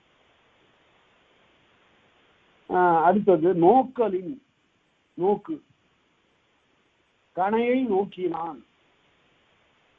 நோக்குதல் என்பது வெறும் பார்வை இல்லை, உள்ளத்தோடு சேர்ந்து பார்த்தல். அந்த அதுக்கு ஒரு எடுத்துக்காட்டு நான் சொல்றேன் பாருங்க. நோக்குதல் தாக்கணங்கள்னா தானை உடைத்து திருவள்ளுவர் சொன்னார். நோக்குதல் தன்னுடையதாக கருதி பார்த்தல் தான் நோக்கல். நோக்குடைய நோக்கம் வேற, நோக்கம் வேற. பார்வை என்பது வேறாக. அந்த பெண்ணை பார்த்தான்னா அவன் ஒன்றும் பிழை இல்லை. நோக்கினான்னா அங்க வேற ஒரு கருத்து இருக்கு அவனுக்கு. அன்போடு காதலோடு பார்த்தான் என்று பொருள். அதனால நோக்கு என்பது மாத்திரை முதலா அடிநிலைகாரும் நோக்குதற்காரனும் நோக்கணப்படும் என்னார். அங்கு ரொம்ப ஆழ்ந்த கருத்து இருக்கிறது. ஆழ்ந்த கருத்தோடு பார்த்தல் தான் நோக்குதல். அத பாரதியார் ரொம்ப தெளிவா குயில் பாட்டில் எழுதிட்டார். இன்னையவன் நோக்கினான், நீ அவனை நோக்கினான். இன்னையவன் நோக்கினான், நீ அவனை நோக்கினான்னா ராமாயணம் நினைவுக்கு வரணும். அண்ணலும் நோக்கினான், அவளும் நோக்கினாள். அப்ப என்ன பொருள் என்றால் 2 பேரும் காதலோடு பார்த்தார்கள் பொருள். அண்ணலும் நோக்கினான், அவளும் நோக்கினான். இந்த நோக்குங்கிற சொல்லுக்கு காலம் செல்ல செல்ல அப்படிப்பட்ட ஒரு பொருள் எல்லாம் இல்லாம கடையில் இருக்கிற பொருள்களை எல்லாம் நோக்கினான்னு சாதாரணமா பார்த்தான்ங்கிற பொருள் எழுத தொடங்கிட்டாங்க. அதனால பார்த்தார் பாரதியார். இன்னையவன் நோக்கினான், நீ அவளை நோக்கினான். இன்னையவன் தனக்காக நிச்சயித்து நோக்கினான்னு எழுதினார் பாரதியார். தனக்காக நிச்சயித்து நோக்கினான். அது விளக்கம், ரொம்ப விளக்கம். தன்னுடைய மனதில மனைவியாக கருதி பார்த்தான். என்று குயில் பாட்டுல எழுதினார். அதனால நோக்கலின் ஒரு ஆழ்ந்த பொருளோடு பார்த்தல். நோக்கலிங்கிறதுக்கு கணையை நோக்கினான்னா எங்கே இயலாம், எப்பொழுது, எப்படி, பகைவனுடைய நிலை என்ன, இவற்றையெல்லாம் ஆராய்ந்து பார்த்தான் என்று ராமாயணத்துல ரொம்ப அருமையான ஒரு இடம் வரும். ஆளையா உனக்கு அமைந்த யாவும் இன்று, ஆளையா உனக்கு அமைந்த யாவும் மாறுதம் அமைந்த பூளையாயின இன்று போய் போர்க்கு நாளை வா. இது எங்கேயும் இல்லை, வேற ராமாயணத்துல இல்லை, வால்மீகி எழுதல. இன்று போய் போர்க்கு நாளை வா. கையில ஆயுதம் இல்லாம இருக்கிற உன்னை போய் அடிக்கிறது குற்றம், ஆகவே நீ போய் நாளை வா, நாளை உரிய கருவிகளோடு நீ வந்து சேர் அப்படின்னு சொல்லுகிறான். அதனால கணையை நோக்கினான் என்று சொல்லுகிற போது இப்படிப்பட்ட குறிப்பெல்லாம் இருக்கிறது என்று பொருள். அடுத்தது நோக்கலின் அஞ்சலின், அஞ்சுதல், அஞ்சாமை, அஞ்ச தகுவனவற்றிற்கு அஞ்சுதல் அறிவுடைமையினர். அஞ்சுவது அஞ்சாமை பேதமை, அஞ்சுவது அஞ்சல் அறிவார் சொல்லி. அஞ்சக்கூடியவற்றிற்கு அஞ்ச வேண்டும். இல்ல அதெல்லாம் நான் பார்த்துக்கிறேன் அப்படின்னு போய் ஒரு புலியோடு பொறுதல் என்பது அவையெல்லாம் எல்லா மனிதர்களாலும் செய்யக்கூடியன அல்ல. கல்வரை அஞ்சினான், கல்வர்களுக்கு அஞ்சினான் என்று பொருள். அடுத்தது சிதைப்பின்னா கல்லை சிதைத்தான். ஒரு காற்றார் நாட்டை சிதைத்தான்னு, நாம கல்லை சிதைத்தான் என்று சொல்லலாம். அல்லது மலையை சிதைத்தான், மலையை சிதைத்து வழிகண்டான் என்றெல்லாம் சொல்லலாம். அன்ன பிறவும் இம்முதற் பொருளை இந்த 28 பொருள்களும் சேர்ந்தனதான் இரண்டாம் வேற்றுமை தொகை. இரண்டாம் வேற்றுமையில இந்த உருவு வெளிப்பட்டு இருக்கிற போது இந்த வரக்கூடிய இணை சொற்கள் இந்த 28 பொருளிலே வரும் என்று காட்டினார். இப்ப காட்டப்பெற்ற அனைத்தும் இரண்டாம் வேற்றுமை விரி, இவையெல்லாம் தொகை இல்லை. உருவு மறைந்திருந்தால்தான் தொகை. உருவு வெளிப்பட்டிருப்பதனால வேற்றுமை விரி, இரண்டாம் வேற்றுமை விரி. இங்க விரித்து பார்க்கின்ற போதுதான் என்ன பொருள்ல வந்திருக்கிறது என்று தெரிகிறது. அதனால இரண்டாம் வேற்றுமைக்கு என்ன பொருள் என்றால் இந்த 28 பொருள்ல வரும். உருவு வெளிப்பட வந்து இந்த பொருள்கள் பெற்று வரும். இதை பார்த்தா தெரியும். அடுத்தது இந்த என்றான் என்ன என்றா, காப்பின் ஒப்பின் ஊர்தியின் இடையின் ஓப்பின் புகழின் பழியும் என்றா என்பது எண்ணிடை சொல். இது ஒரு இடைச்சொல். இது எண்ணுவதற்காக 1, 2, 3 என்று எண்ணுவதற்காக வருவது. ஆகவே இதற்கு பேர் எண்ணிடை சொல் என்று சொல்லணும். என்றா என்று வரக்கூடியன. இந்த 28 எடுத்துக்காட்டுகளை நாம பார்த்தோம். அடுத்தது செரல்னு வருது பாருங்க. அதுல செரலின் அப்படின்னா அது ரொம்ப சினத்தோடு வருவது. சினத்தின் வெகுளியது காரியம்னு எழுதினார் நச்சினார். ரொம்ப சிறந்த விளக்கம். செரல்னா ரொம்ப கோபத்தோட வந்து சினத்தோடு வந்து செய்வது செரல். புறநானூற்றுல ஒரு பாட்டு இருக்கு. செற்றந்தாயினும் செய்தந்தாயினும் உற்றந்தாயினும் உய்வின்றுமாதோ. என்ன அருமையான பாட்டு. இந்த குளமுற்றத்து துஞ்சிய கிள்ளி வளவன் இறந்து போய் கிடக்கிறானா, அவனை பார்த்து இந்த புலவர் சொல்றாரு, எப்படியா செத்தனி, உன்னை காலன் வந்து உன்னுடைய உயிரை எப்படி வாங்கிட்டு போனான்? செற்றந்தாயினும் செய்தந்தாயினும் உற்றந்தாயினும் உய்வின்றுமாதோ. உன்னை வந்து பகையோட அடிச்சு துவைச்செல்லாம் அவனுடைய உயிரை எடுத்துட்டு போக முடியாத, நீ எவ்வளவு பெரிய வீரன். அதனால எனக்கு புரியுது இப்பதான் உன் உயிர் எப்படி போயிருக்கும்னா, காலம் அங்கிருந்து வந்து இறந்தன்றாகல் வேண்டும். ஐயா உங்களுக்கு காலம் முடிஞ்சு போச்சு, உயிரை கொடுத்துடுறீங்களா என்று பணியோடு கேட்டு வாங்கிட்டு போயிருப்பான். நீதான் கேட்டா கொடுத்துருவிய எதை கேட்டாலும். அதனால செற்றந்தாயினும் செய்தந்தாயினும் உற்றந்தாயினும் உய்வின்றுமாதோ பாடுனர் போல கைதொடு சேர்த்து இறந்த பாடுகின்ற ஒரு புலவனை போல வந்து கையால தொடுது, ஐயா உயிரை கொடுங்கய்யான்னு கேட்டு வாங்கிட்டு என்று சொல்லுகிறான். ஷரல் என்றால் செற்றன்றாயினும் முதல்ல சினத்தோடு வந்து உன்னுடைய உயிரை வாங்கியிருக்க முடியாது. அது செரல் என்பதற்கு வெகுளியது காரியம் என்று நச்சனார்ஜுனன் எழுதியது ரொம்ப சிறப்பு. சரி, இதை தவிர இன்னும் வேறு மற்றவையும் வரும். சோற்றை அட்டான். அடுதல் என்பது சமைத்தல். அடுதல் என்றால் தாக்குதல், சமைத்தல் என்ற இந்த பொருள் எல்லாம் வரும். ஏன்னா அகப்பையை போட்டு பானையில அவ்வாறு கொஞ்சம் அடுகிறான், சமைக்கிறான். அட்டல். அடுத்தது மூன்றாகுவதே, மூன்றாவது வேற்றுமை. அது என்ன வேற்றுமை? பேர் என்ன இருக்கு இந்த வேற்றுமைக்கு? பேர் ஒடுவன பெயரிய வேற்றுமைக்கு. இந்த மூன்றாம் வேற்றுமைக்கு பிற உருவுகள் இருந்தாலும் கூட உடனிகழ்ச்சி பொருளாகிய ஒடு என்ற வேற்றுமை உருவால இதை குறிக்கிறார். ஆள், உடு, ஓடு, உடன் என்ற 4 உருவுகளை கொண்டிருந்தாலும் கூட ஒடு என்ற உருவை இங்கே தலைமையாக வைத்து பேசுகிறார். மூன்றாகுவதே ஒடுவென பெயரிய வேற்றுமை கிளவி. அது என்ன பொருள வரும்? வினை முதல் கருவி அணை முதல் பெறுவே. அது வினை முதல் அல்லது கர்த்தா, மொழியில சொன்னா கர்த்தா, கர்த்தா ஒரு செயலை செய்கிறவன், ஒரு செயலை செய்கிறவன் கருவி, செயலை செய்வதற்குரிய கருவி. இந்த 2 பற்றி வரக்கூடியது என்று சொல்லுகிறார். 2ஆம் வேற்றுமை பொருள் எதை பற்றி வரும்? செயற்படு பொருள் பற்றி வரும் அப்படின்னு பார்த்தோம். 3ஆம் வேற்றுமை எப்படி வரும்? அது கர்த்தா, கருவி, இந்த 2 பற்றி வரும். அதாவது வினை முதல் கருவி, இந்த 2 பற்றி வரும். இப்ப கொஞ்சம் விரிவாகவே இதை பார்க்கணும், அப்பதான் இந்த வேற்றுமை உருவு வழங்கும். உடு என்பது ஓடுன்னு வரும், செய்யுள்ள எழுதுகிற போதும் உரைநடையில் இருக்கு. ஒடு என்பது செய்யுள்ள வரும், ஓடு என்பது நாம பேசுகிற பேச்சு தமிழ்ல வரும். அவனோட போராடிட்டு இருக்கேங்கிற ஒரு பெண். அப்ப ஓடு, அவனோடு வந்தான் என்று எழுதுகிற போது அது இலக்கியம். ஒடு, ஓடு 2 ஒரே பொருளை உடைய உருவுகள் தான். அதோட ஆள், ஆண் என்ற உருவுகளை தழுவி கொள்ள வேண்டும். இந்த ஆண் என்பது பிரிக்கின்ற போது ஆள் என்று எளிமைக்காக வரும். அதனால ஆள், ஆண் 2 ஒண்ணுதான், ஒடு, ஓடு 2 ஒன்றுதான். இப்ப இத பார்ப்போம். கருவி வினை முதல் அப்படின்னா இந்த கருவி என்பதற்கு பார்க்கிறோம், கல்லால் எறிந்தான். கருவி, கருவி பொருள்ல வரக்கூடிய வேற்றுமை கல்லால் எறிந்தான். சொல்லால் சுட்டான், சொல்லால சுட்டான். 2 செய்திகள் வரும். மாவினால் சுட்ட வடு, அந்த இடத்துல ஆள் உருவு வந்து பாருங்க. மாவினால் சுட்ட வடு, நாக்கால சுட்டது தழும்புன்னாரு. தீயினால் சுட்டது புண்ணு, அது ஆறிடும். ஆனா நாக்கால சுட்டது ஆறாது, அது வடு.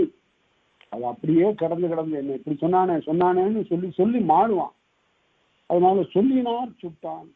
சீதையும் கூட அதான் சொல்றா, சொல்லினார் சுடுவேன், அது வில்லின் ஆற்றலுக்கு மாசென்று வீசினேன். நான் சொல்லாத சுட்டு மனத்தை பொசிக்கிட்டு நான் வந்துடுவேன், ஆனா அது ராமன் கையில வைத்திருக்கிற வில்லுக்கு மாசு. அதனால இங்க காத்திருக்கிறேன், தவம் செய்து கொண்டிருக்கிறேன், வர சொல் என்று அனுமனிடம் பேசுகிறாள் சீதை. இது கருவியினால் வருவது. சரி, வினை முதல் பற்றி எப்படி வரும்? தூணோடு கட்டுண்டான், தூண்ல வச்சு கட்டிட்டாங்க. எதிர்பாராத முற்றத்துல பாரதிதாசன் எழுதுவார், இந்த பொன்முடிங்கிறவன அப்படியே தூணோட வச்சு மரத்தோடு வச்சு கட்டிப்படுறான், சாட்டையால அடிக்கிறான். ஏண்டா என் பெண்ண காதலிக்க போச்சா, நான் எப்பேற்பட்ட குடியை சேர்ந்தவன், நீ எளிய ஆளு அப்படின்னு. அதனால அந்த உடுங்கிற உருவு தூணோடு மரத்தோடு கட்டப்பட்டான் அப்படின்னு சொல்லுகிற போது இது வினை முதல். கல்லால் எறிந்தான் என்று சொல்லுகிற போது கருவி. இந்த 2 பொருள்ல வரும். சரி, இதுல இந்த கருவின்னு சொல்லுவதனை கொஞ்சம் உற்று பார்க்கணும். கருவியால வருவது என்றால் அது எப்படி? கருத்தாவால் வருவது, கருவியால் வருவது, 2ஐயும் பார்க்கணும். புயவனால் ஆகிய குடம் அப்படின்னா அவன் கர்த்தா. அதே போல மண்ணால் என்ற குடம் என்று சொல்லுகிற போது கருவி, மண் கருவி. சரி, இவற்றை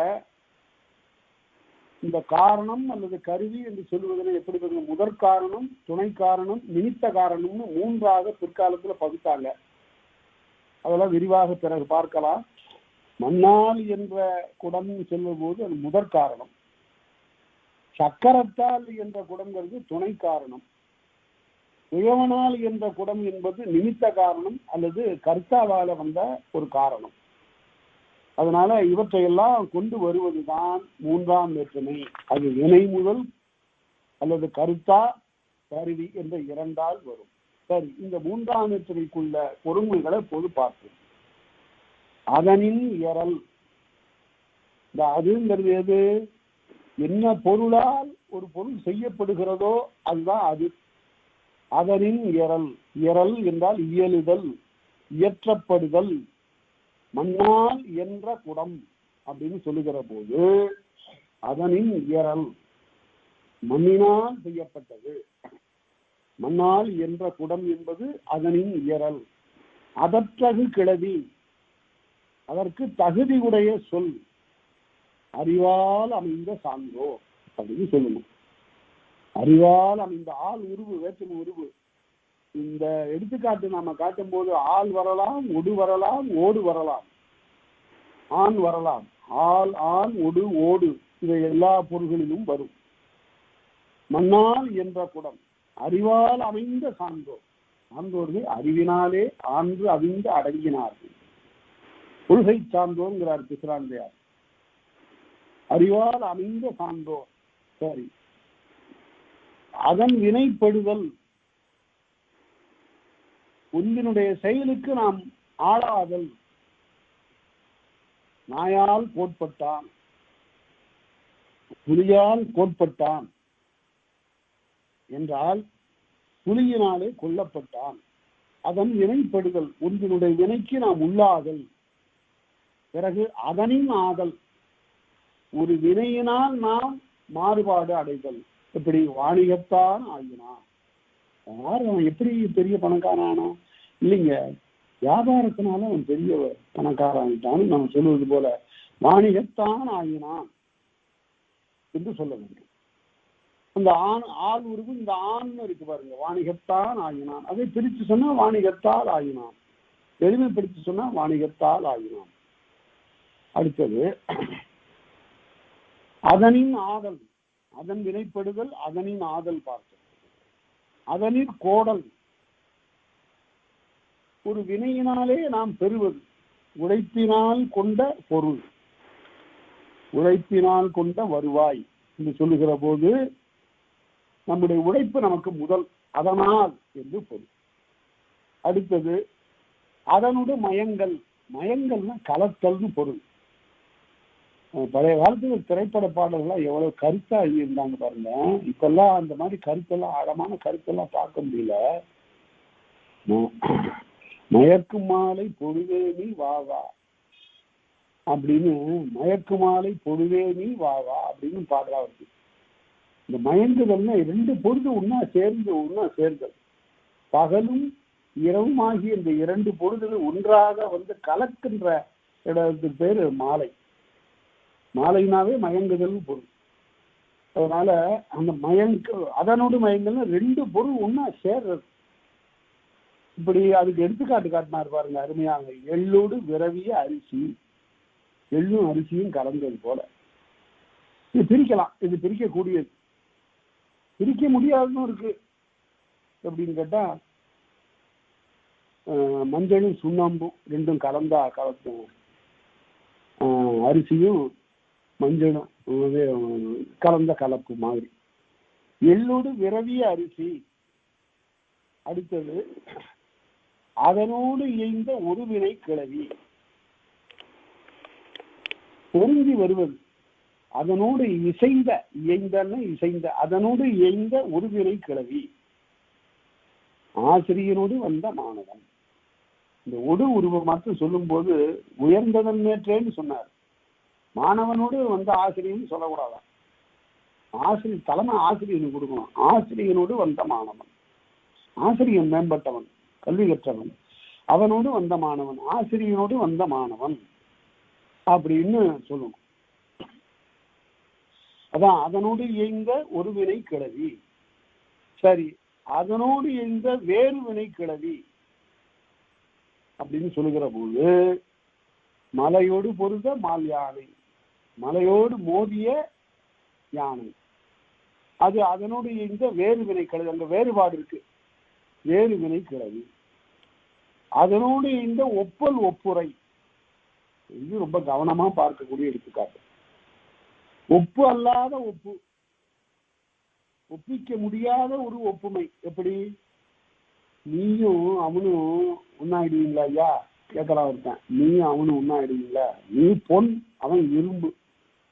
பொண்ணோட இரும்பு எப்படியோ அப்படிதான் அவனோட நீ அப்படின்னு சொல்றான். இது ஒப்புமையே இல்லை. ஆனா ஒப்புமை இல்லாததற்கு ஒரு ஒப்புமை சொல்றான். பொன்னோடு இரும்பனையர் உன்னோடு பிறர் அப்படின்னா, பொண்ணு இரும்பும் எப்படி ஒப்பவில்லையோ அதுபோல நீயும் அவனும் ஒப்பவில்லை, ஒன்றாக கருதப்படவில்லை என்று பொருள். அதனால எதிர்மறையில வருகிற ஒரு உவமை இது.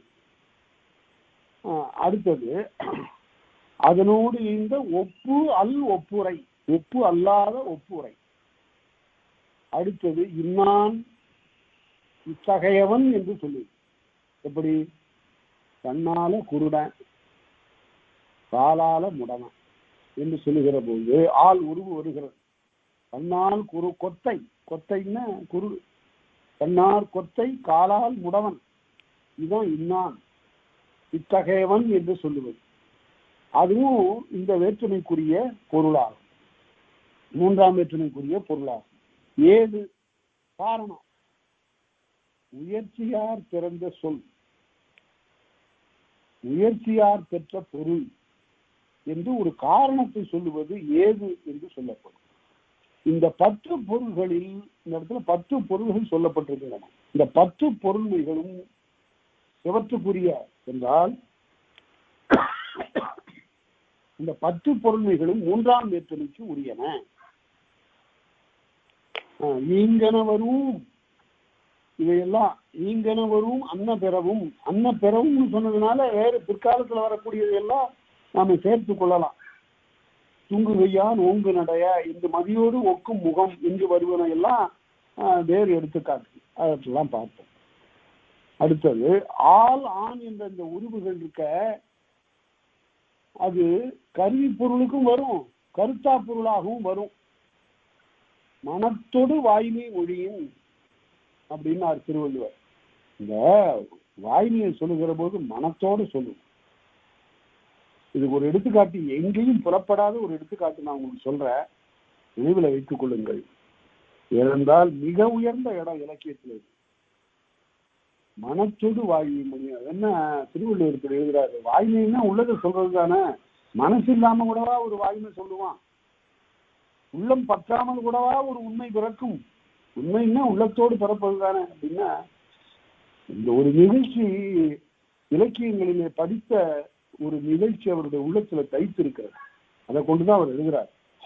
எப்படி என்றால், அசுவத்தாமன் என்ற ஒரு ஒருத்தன், அவன் யாருன்னு கேட்டா துரோணருடைய மகன்.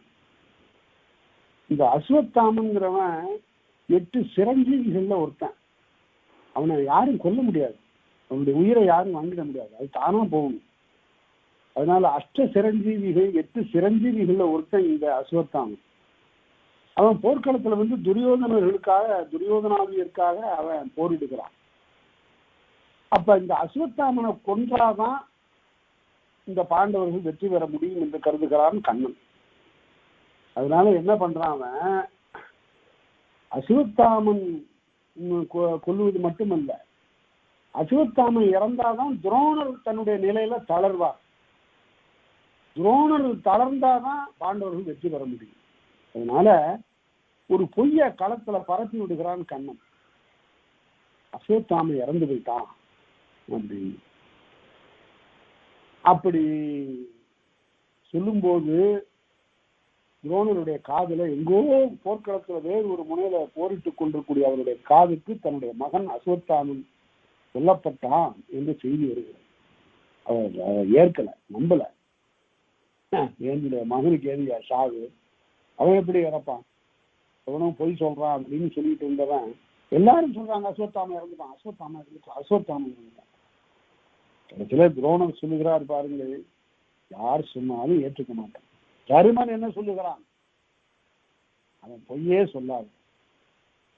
அப்பதான் கண்ணன் பார்த்தான், இந்த தருமன் உண்மையேதான் சொல்லி தொலைப்பான், போய் சொல்ல மாட்டான். என்ன செய்யறதுன்னு பார்த்தான். அங்க ஒரு யானைக்கு பேர் அஸ்வத்தாமன். அந்த யானையை கொல்ல சொன்னான். யானை கொல்லப்பட்டது. இப்ப தருமனை பார்த்தவர் அஸ்வத்தாமன் இறந்து போயிட்டான் பார். அஸ்வத்தாமன் யானை இறந்து விட்டான். இப்ப சொல்லு, நீ அஸ்வத்தாமன் இறந்துட்டான்னு சொல்லு. அதனால தருமன் சொல்லுகிறான், அஸ்வத்தாமன் அப்புறம் என்ற யானைங்கிறத மனசுல நினைச்சுட்டான், இறந்து பட்டான் அப்படின்னு சொன்னான். இது மனத்தோடு ஒட்டாத வாய்வு. மனத்துல நினைச்சதெல்லாம் வேற. அஸ்வத்தாமன் என்ற யானைதான் இறந்தது என்பது மனம் நினைத்தது. ஆனா வாய் சொன்னது என்னன்னா அஸ்வத்தாமன் இறந்தான் என்று துரோணனுடைய மகனை சுட்டி கூறியது. என்ன 2 வகையான இரட்டை பிறவியாக இருக்கக்கூடிய வாய்மை. மனத்தோடு சொன்னாதான் வாய்மை, மனத்தோடு சொல்லாதெல்லாம் வாய்மை எனப்படாது என்று திருவள்ளுவர் பேசுகிறார். அதனால அவ்வாறெல்லாம் கருவி கருத்தா உடனிகழ்வு என்று இந்த பொருள்ல மனத்தோடு வாய்மை மொழியினார். அதனால வருவதா மன்னாராகிய குடம் என்பது கருவி, தச்சனாராகிய கோயில்ங்கிறது கர்த்தா. தச்சன் கோயிலை கட்டினான், தச்சனாராகிய ஆள் உருவு. அதனால கருவி கருத்தா என்ற 2 பொருளால் இது அமையும். ஆறுமுகநாதர் காஞ்சியவரையில இந்த 2 எடுத்துக்காட்டை கொடுத்திருக்காரு. மன்னாராகிய குடம் என்பது கருவி, தச்சனாராகிய கோயில் என்பது கர்த்தா என்று அவர் சொல்லுகிறார். அதே போல நாம நிறைய எடுத்துக்காட்டுகளை நீங்களே கூட எழுதி பார்க்கலாம். இப்ப நம்ம சொல்லக்கூடிய இந்த எடுத்துக்காட்டுகளை தான் கொள்ள வேண்டும் என்று இல்லை. பாருங்க, தமிழால் ஆகிய செய்யுள்னு சொல்லலாம், அறிவால் அமைந்த சான்றோர்னு சொல்லலாம், ஆசையால் ஆட்பட்டான்னு சொல்லலாம், உயர்ச்சியால் உயர்ந்தான், உழைப்பால் கொண்ட வருவாய், எள்ளோடு கலந்த அரிசி, ஆசிரியனோடு வந்த மாணவன், கோவலனோடு வந்த கொலைஞர், பொன்னோடு இரும்பனையர், நீரோடு நெருப்பனையர் என்று இப்படியெல்லாம் நாம நிறைய எடுத்துக்காட்டுகளை நாமே எழுதி சேர்க்கலாம். இவ்வாறெல்லாம் சேர்த்துக் கொள்வதுதான் 3ஆம் மேற்கணி உருவுக்குரிய பொருண்மைகளாகும் என்று கூறி இத்துடன் நாம் நிறைவு செய்து கொள்கிறோம். அடுத்த வகுப்புல 4ஆம் மேற்கணியை பார்க்கலாம். இதுகாரும் கேட்ட உங்கள் அனைவருக்கும் என்னுடைய நன்றியை தெரிவித்துக் கொள்கிறேன். நன்றி, வணக்கம்.